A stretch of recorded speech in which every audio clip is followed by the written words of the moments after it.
From the towering Wasatch Mountains of the American Southwest, we welcome you to this episode of Undiscovered Utah. This show focuses on the mysteries that surround the rugged, difficult, and sometimes deadly American Southwest. I'm your host, JB, and tonight we're heading to the Red Rocks, the Alpine Lakes, and the glacial rivers of Utah to talk about one of the state's most beloved outdoor pastimes, fishing. Whether you're a fly fishing purist, a weekend warrior with a tackle box, or a parent just looking to cast a bobber with your kids, Utah has something for every angler.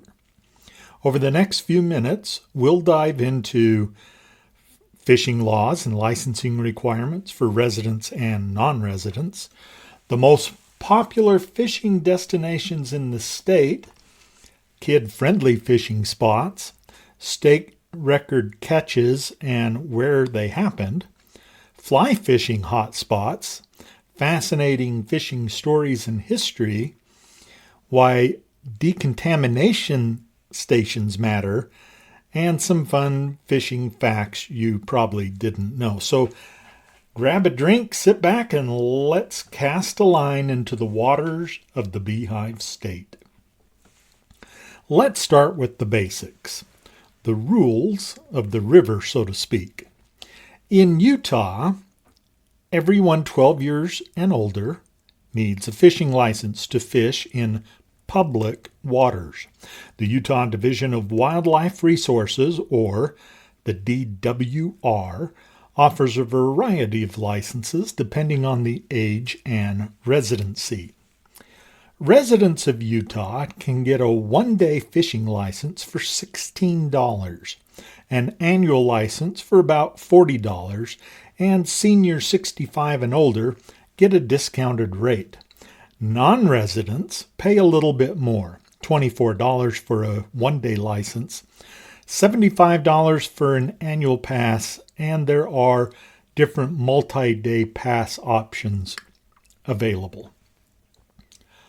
All of these are available online via the Utah DWR website or at local sporting goods stores. Now, on to limits and sizes, an essential part of ethical angling. Each body of water has its own rules, but here are the general ideas. Trout, salmon, and grayling, limit of 4 a day. Bass, you can catch up to 6 a day, but with some size restrictions on some lakes. Catfish, often unlimited. You can catch as many as you want. Walleye and tiger muskie have strict limits and often size minimums. So always check the 2025 Utah Fishing Guidebook before heading out. Those guidebooks are available at all sporting goods stores when you purchase your license. Also, it's worth noting, catch and release is not just encouraged.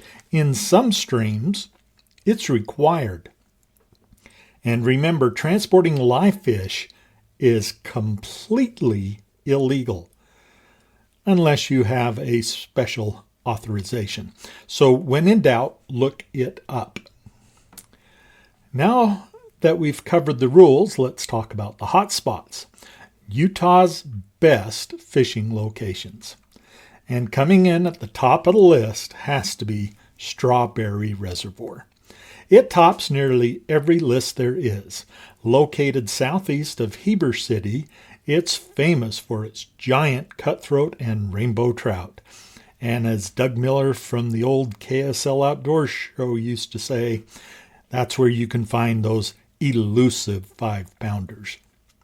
You can fish from the shore, a boat, or even ice fish in the winter. Our next hotspot is Flaming Gorge Reservoir, that is located on the Utah-Wyoming border. This is a legendary lake for lake trout, some over 30 pounds. It's also a scenic paradise with red cliffs and deep blue waters. Fish Lake in central Utah is known for its Mackinaw lake trout and perch. It's a friendly family spot with nearby lodging and rental boats. The Green River below Flaming Gorge Dam is a world-class fly fishing destination, and we'll talk more on that in just a moment. Deer Creek Reservoir and Jordanelle Reservoir are both close to Salt Lake City and great for beginners, with stocked rainbow trout and smallmouth bass. The Utah DWR works hard to make fishing fun for kids and families. Try the Willow Pond Urban Fishery in Murray or Bountiful Lakes. Both are stocked with trout and bluegill and have easy access. Canyon View Park Pond in Spanish Fork is great for little kids, with calm waters and picnic areas. Silver Lake Flat Reservoir in American Fork Canyon is another gentle spot with incredible mountain views. But the road can be a little rough and you may want a high clearance vehicle. A pro tip for families. Look for community fisheries. Utah has over 50 of these across the state. They're small, easy to access, and regularly stocked. Now, let's talk about the record fish, the ones that make the jaw drop. Here are just a few highlights from the Utah's record book. The largest lake trout caught in Utah was a whopping 53 pounds and 15 ounces. It was caught in 1988 at Flaming Gorge Reservoir. The largest tiger muskie in the state was caught in 2006, and it came in at 33 pounds 9 ounces. It was brought in at Pineview Reservoir. The largest walleye ever caught in the state of Utah was 15 pounds and 2 ounces. It was caught back in 1991 in Utah Lake. Utah Lake holds another record, and that's for the channel catfish. Back in 1978, a 32-pound 8-ounce catfish was caught. You don't have to go far away from the Wasatch Front to find monster fish. Back to Flaming Gorge. In 1930, a cutthroat that weighed 26 pounds was caught. That cutthroat record is nearly 100 years old and still stands. It's just incredible. And while most of us won't break the records, these lakes offered a chance to try. Utah is a hidden gem for fly fishermen. The Green River below Flaming Gorge Dam that we talked about earlier is considered one of the top 10 fly fishing rivers in the world. Crystal clear water. It is estimated that there are, get this, 15,000 trout per mile. And like we said before, you are surrounded by these towering red cliffs. Oh, it can't get any better than that. Provo River, both the lower and the middle sections, are famous for brown and rainbow trout. It's just 45 minutes from Salt Lake and ideal for a quick afternoon wade. Weber River is less crowded but equally productive, especially in the spring and fall. For alpine solitude, head to the Uinta Mountains. Hundreds of small lakes and streams are filled with brook, rainbow, and tiger trout. Bring your flies, a topo map, and some bug spray. Fishing in Utah isn't about just the catch. It's about the stories. One tale goes back to 2002 when a young boy at Strawberry Reservoir hooked what he thought was a log.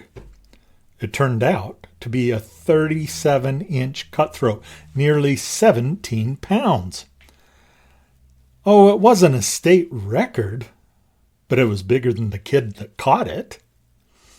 Another fun fact, the Bear River cutthroat, native to Utah, once came dangerously close to extinction. Thanks to aggressive conservation efforts, they're making a comeback, and you can now catch them again in several restored streams. And in the 1940s, a fisherman at Fish Lake reportedly pulled in a Mackinaw with 2 lures in its mouth. One, which had been lost by his own father 20 years earlier. True? Yeah, maybe. Memorable? Absolutely. Before we move on, let's pause for a serious and important topic: water safety. Fishing might seem like a peaceful, low-risk activity, but every year in Utah, accidents happen and lives are sadly lost.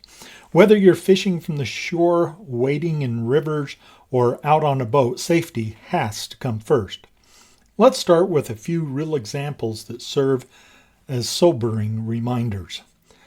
In 2022, a father and his teenage son were fishing from a boat on Utah Lake. A sudden windstorm kicked up with large wave, capsizing their small vessel. Tragically, the son drowned.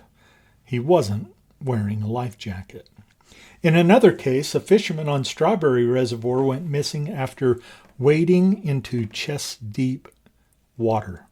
It was in the spring and the water was very cold. Hypothermia is a real risk in Utah's high-altitude lakes, even in the middle of the summer. His body was recovered days later. And just last year, a kayaker fishing near Lone Rock Beach at Lake Powell was caught in a thunderstorm. Winds flipped his kayak and pushed it far from the shore. Luckily, he survived, but just barely, after clinging to his life jacket for over an hour. These stories are tragic, but they are also preventable. Wear a life jacket every time, no exceptions. Utah law requires life jackets for all boaters, and children under 13 must wear one at all times while the boat is moving. But let's be honest, adults need them too. Watch the weather. This is especially true at Lake Powell, where calm mornings can turn into violent thunderstorms within minutes. The steep canyon walls funnel the wind, and sudden microbursts can flip boats and jet skis like toys. Always check the NOAA marine forecast before you launch, and get off the water immediately if you see lightning or darkening skies in the area. Be aware of cold water. Lakes like Strawberry, Flaming Gorge, and Fish Lake can have ice-cold depths even in July. Cold shock and hypothermia can set in within minutes. If you're wading or shore fishing, avoid steep drop-offs and slippery rocks. Always tell someone where you're going and when you plan to return. Fishing should be fun, but it should never come at the cost of a life. Respect the water, know your limits, and make safety a part of your tradition. Now let me tell you a personal story about fishing and water safety. It nearly ended in tragedy. The year was 1980. Me and my older brother loved to fish, and this was not a secret in our neighborhood. We could often be found out in the middle of the street practicing our casting accuracy. Don't worry, we also played countless games of football on that same street, so we weren't complete fishing nerds. Suffice it to say that we didn't hide our love for fishing. In the spring of that year, my brother and I were invited to join some of our neighbors on a weekend fishing trip to Otter Creek Reservoir. I was about 14 years old and my brother would have been about 17 years old. Neither of us had ever been to Otter Creek, so we were jumping at the opportunity. Our neighbor that invited us had a small boat. Now, when I say small, I mean small. It was small enough that two men could flip it upside down and tie it to the top of the truck and the camper shell that was on the back. The boat had a small removable gas motor that clamped onto the transom in the back of the boat. The motor was connected to a red gas tank that you would prime a pump to get the gas flowing. Otter Creek is about 70 miles from our neighborhood, and if I remember correctly, we started our trip in the afternoon after our neighbors got off work. So after a long 3-hour or plus road trip, sitting in the bed of the truck, we were happy to reach the shores of Otter Creek. We set up camp, which consisted of a few small tents. We ate a quick dinner around the campfire as we talked about the plans for the next day. It was decided that we would get up just before sunrise and get out onto the lake early that next morning. It was a very cool, brisk morning as we started loading the gear into the small boat. Of course, the gas tank was the first item into the boat. My brother and I had inherited my grandfather's old green metal tackle box that unfolded like an accordion, opening on both sides. It was a large tackle box and had all of our grandpa's old fishing lures that he used before he passed away. It was a real treasure for my brother and I. Plus, we had added all of our own lures that we had begun to collect. Needless to say, the tackle box was quite heavy. We also had one of those old corkboard worm boxes that we filled with dirt and night crawlers. We loaded our fishing poles and life jackets, the old orange ones that could double as a neck brace if needed, and our lunches into the boat. Our neighbors also had all of their gear that was loaded into the boat. Oh, and let's not forget the small outboard motor.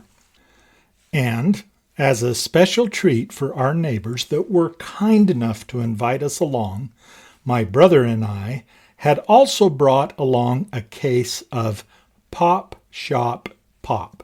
Now, if you've never heard of Pop Shop Pop, let me explain. There was this huge warehouse-type store back in the late 70s and early 80s called the Pop Shop. You would walk in and grab a red, empty, heavy plastic crate that would hold 24 bottles of pop. The bottles were each 10 ounces. What you would do is you would set your red crate on rollers and push it along the rollers while you picked out any combination of soda flavors. There were 26 flavors in total. This was a real treat back in the day, and our parents let us take an entire case with us on this trip. So, of course, we put the full case of pop in the boat as well. Now, there were 4 of us on this trip.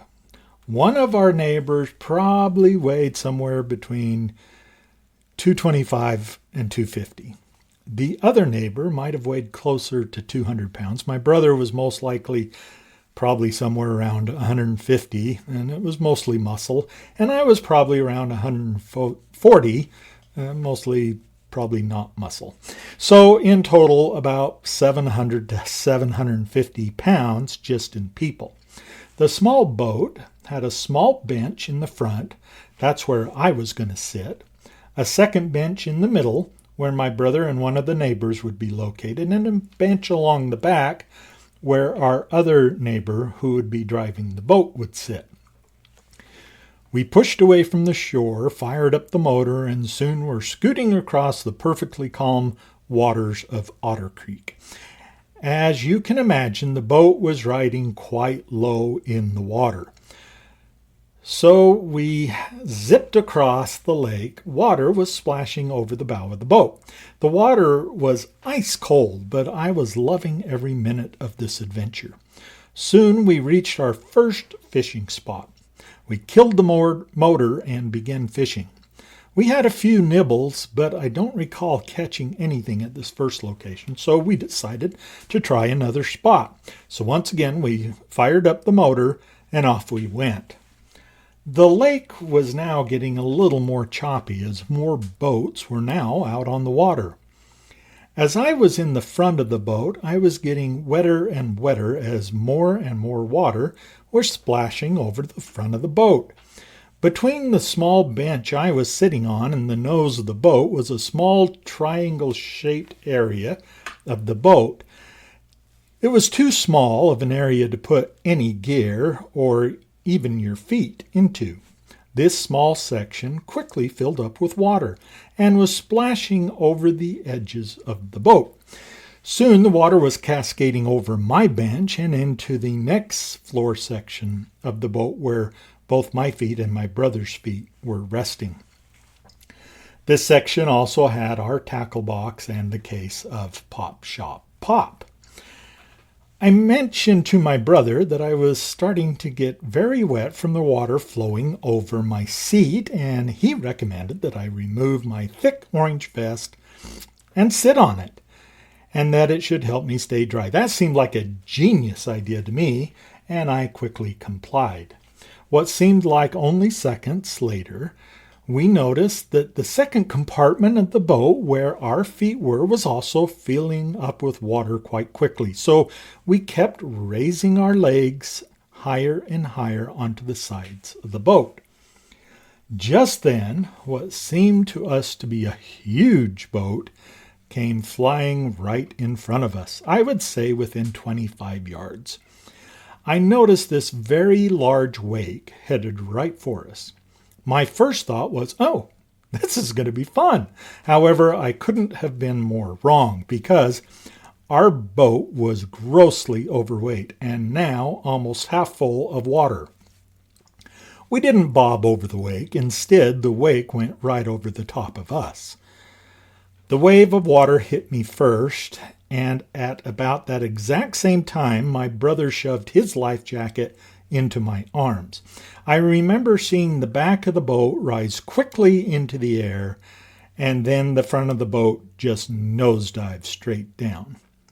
Our neighbor that was sitting in the back of the boat was controlling the motor, and as he started to fly into the air, he tightened his grip on the motor throttle, just because it was the only thing he had to hold on to. This increased the motor to full throttle, so when the spinning prop finally hit the water again, it drove that boat down like a torpedo. When the wave hit me, I floated off the side of the boat. I didn't even get my hair wet. The other three on the boat were not so lucky. My brother had handed me his life jacket and went down with the boat. The other two neighbors were not wearing life jackets. The boat popped back up and was capsized. There was no sign of the motor and my neighbor that was driving the boat.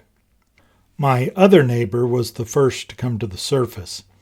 He grabbed onto the side of the boat with a look on his face of absolute shock. My life jacket that I was sitting on was now floating a few yards away from my neighbor, and so was his plastic tackle box. He swam out to the life jacket and quickly started to gather up what belongings he could see floating. My brother and my other neighbor were nowhere to be seen. Were they under the boat? After what seemed to be several minutes, in reality it was probably just seconds, my brother finally surfaced. He had been wearing a fishing vest with a bunch of fishing supplies in the pockets. Things like, weighted sinkers. He said that even though he was trying to surface, the vest was stopping him from getting to the top of the water and actually pulling him down. Our final neighbor to the surface was gasping for air. Apparently, he didn't let go of the motor, and the weight of the gas can, the motor, and the fact that the motor kept running for a surprisingly long time, pulled him deep underwater until he realized why he was sinking so quickly and let go of the motor. We were all alive, and some very nice people in another boat quickly came to our rescue, pulling us out of the water into their large boat. We were so cold and shivering so badly that their entire boat was shaking right along with us. That day, my brother and I lost everything on that fishing trip. Everything sank to the bottom of Otter Creek, but we are grateful to still be alive. The boat was recovered along with a few of our neighbors' floating fishing supplies. Today, somewhere in the bottom of Otter Creek is a vintage case of Pop Shop Pop, just waiting to be discovered. And I bet it's ice cold. Now, we made a lot of stupid mistakes that day. But to be honest, they didn't seem stupid at the time. They seemed like pretty good decisions. Maybe we were just in over our heads. Pun intended. Let's all be smart, prepared, and ready to help others to do the same. Let's talk about a critical part of fishing: decontamination and inspection stations. These are not optional if you're transporting boats, kayaks, or float tubes between water bodies. Why? Well, because of the quagga and zebra mussel, evasive species that can destroy ecosystems, clog dams and pipes, and cost millions in damage. Before you launch any kind of watercraft in certain areas, especially at Lake Powell or Deer Creek, you're required to pass an inspection or certify that your vessel is clean and dry. Remember the clean, drain, dry rule. Clean all gear, drain all water, and dry everything for at least 7 days before entering a new body of water. Before we wrap up, here are some fun fishing facts you may not know. Utah has over 1,000 fishable lakes and reservoirs and more than 89,000 miles of fishable streams. There is a Trout Slam Challenge where anglers aim to catch all 4 native kinds of cutthroat species. You can ice fish in Utah, and places like Fish Lake and Schofield Reservoir are packed with perch and rainbow trout in winter. The Utah DWR stocks over 10 million fish each year. And here's the coolest part. Utah has a free fishing day every June where no license is required statewide. It is a perfect time to introduce someone new to the sport. Whether you're an experienced angler casting for trophies, or a fly fisher seeking solitude, or just teaching your kids how to cast for the first time, Utah's waters are calling to you. Thank you for joining us on this episode of Undiscovered Utah. We hope you've enjoyed this episode. If you have enjoyed this episode of Undiscovered Utah, we need your help. Please subscribe or leave us a review or share this episode with anyone who enjoys fishing and the great outdoors. Please join us next time as we share more about the Great Southwest. Good night, everybody.